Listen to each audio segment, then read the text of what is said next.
Hello guys! Welcome back sa Freelance Buddy Channel. Today, pag-uusapan natin ang iba't ibang payment method para mabayaran ka as a freelancer dito sa Philippines.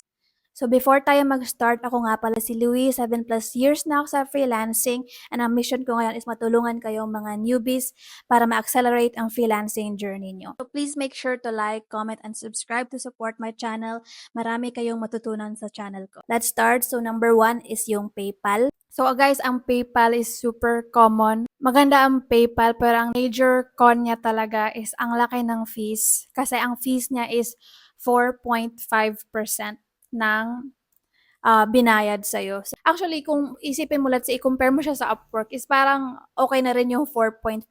Pero pag i-compare mo na kasi siya, like sa ibang payment method na sasabihin ko later, malaki talaga yung cut ng PayPal. Pero guys, maganda ang PayPal. Ang PayPal is widely known. Yung client mo, sure ako, alam niya ano yung PayPal. So, isa rin kasi, let's say, for example, if nag-start ka pa lang, tapos yung client mo is nagkaka-start lang din mag-online business, is parang hindi pa yan sila familiar sa maraming like payment method sa pagbabayad ng freelancer. So, ang usual talaga na sinasuggest niyan is yung PayPal. So, ang PayPal kasi super convenient. Pwede kang mag-create ng payment request, tapos i-click ng client yun, tapos mababayaran nila through debit card at saka credit card.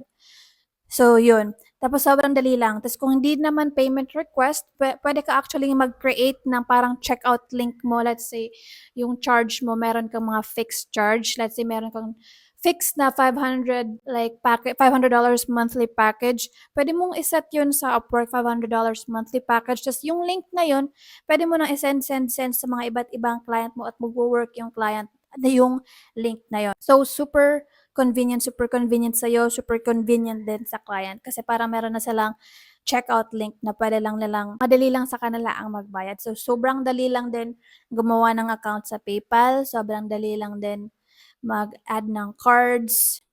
So, yun. Tapos sa PayPal is merong yung mga automations, yung mga reminders. Ganon. So, next is Wise. So, Wise is my favorite kasi sobrang cheap lang ng fees ng Wise. As in, guys, so, ito kung nagsa-start pa lang kayo, Wise. So, papap ko na lang somewhere. Before, ang tawag dito is TransferWise. So, ngayon, chinange nila to Wise. So, sobrang liit ng fees. Let's say, ang padala sa'yo is $1,000. Kung sa PayPal ka is nasa Kano kano bang 4.5% ng 1,000. So yun, versus sa sa Wise, I think is hindi nga siguro mag $5 yung fee. Not sure iko-calculate, magpa-pop up ako ng calculation dito like PayPal versus Wise after dito. So, ipa-pop up ko na lang yun.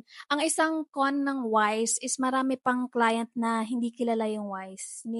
Tapos ayaw nilang gumawa ng account kasi yung account is meron pang mga verification process. Meron din naman sa PayPal. Pero ang sa Wise kasi parang mas stricto sila sa verification. Parang mas matagal yung verification nila. Mas maarte yung system nila. I think yung partner ko nga is nagpa-verify siya sa Wise, tas ang tagal niyang na-verify. So, parang meron din ako kaibigan na matagal siyang na-verify sa Wise. So, and I think major con din dito sa Wise ay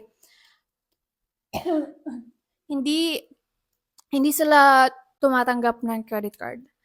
Hindi sila tumatanggap ng credit card. So, debit card lang kanila. So, correct me if I'm wrong, guys, kasi maraming beses na akong nagpa-try sa client na Wise.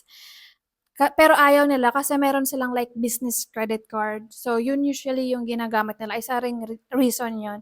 Meron silang business credit card at saka gusto nila credit card ang gamitin, hindi debit card.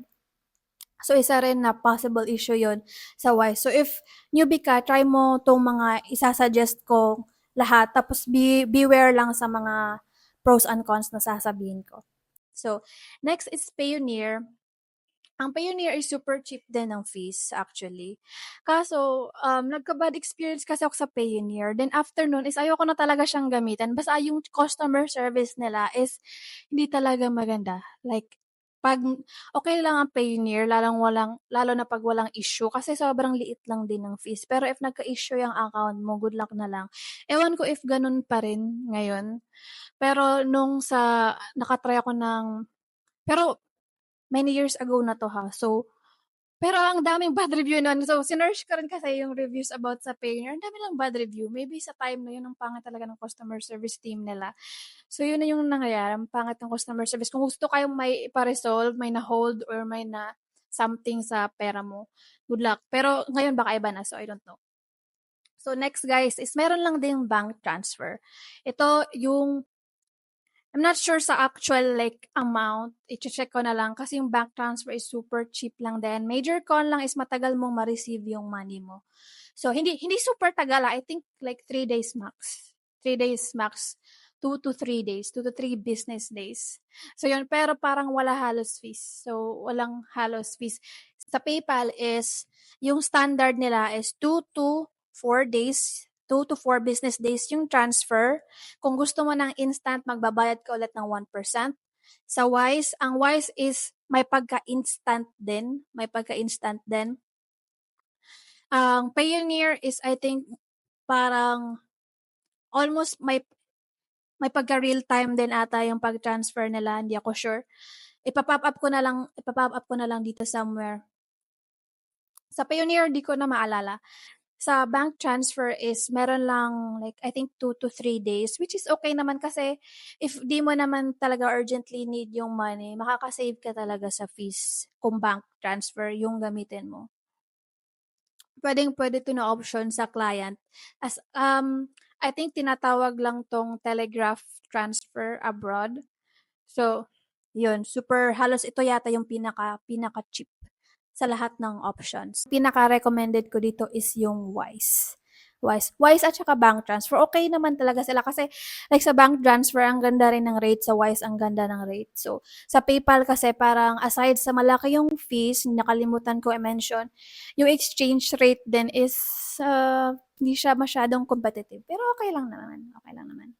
So yun guys, so kung newbie pa lang kayo, mag-sign up na kayo sa mga, try nyo yung PayPal at Wise na lang muna. Mag-sign up kayo dyan kasi meron pang verification process. I-add nyo yung bank accounts nyo kasi meron pa rin yung mga verification process para ready na talaga yung mabayaran talaga. So, yun, PayPal at saka Wise. Meron silang iba't ibang pros and cons. Kung ayaw ng client ng Wise, wag naman siguro natin. Kung ayaw ng client ng Wise is sa first siguro, okay, i-try na yun na lang muna yung PayPal. Pag once comfortable na kayo, i-suggest mo ulit sa client na mag-sign up sa Wise. Kasi na-try ko na rin yan na, kasi yung client is matanda, tapos parang di niya talaga kilala ang Wise, tapos parang gusto niya talaga na PayPal lang. So guys, hopefully nakatulong tong video na to. Please make sure to like, comment, and subscribe to support my channel. So see you guys sa next video. Bye!